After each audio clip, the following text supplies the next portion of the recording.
dito sa church. At meron akong mga kabataan na iniiyak kay Lord. Umiiyak ako kasi naaawa ako sa kanila.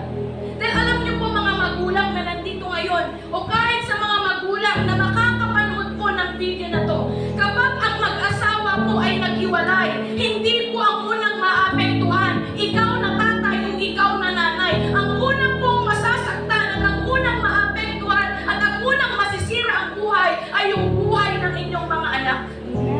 Amen? Bakit? The moment na naghiwalay ang mag-asawa, magkakaroon kaagad ng langat sa puso ang anak. Every time na nag-aaway ang mag-asawa at nakikita iyon ng mga anak, nasasaktan ang mga anak, na akala ng magulang, every time na nag-aaway sila sa harapan ng mga anak nila, okay lang ito. No! Hindi okay na nag-aaway ang mag-asawa sa harapan ng mga anak. Bakit? Laging magkakaroon ng epekto ito sa kanyang mga anak.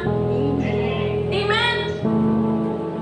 Bakit may mga magulang, bakit may mga anak na kayang bastusin ang kanilang mga magulang?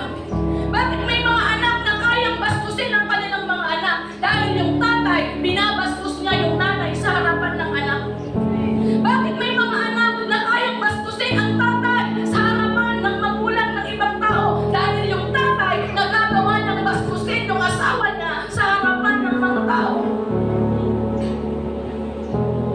Kaya ang nagiging mindset ng mga bata habang lumalaki, kung yung nanay ko nga ginagawa yung sa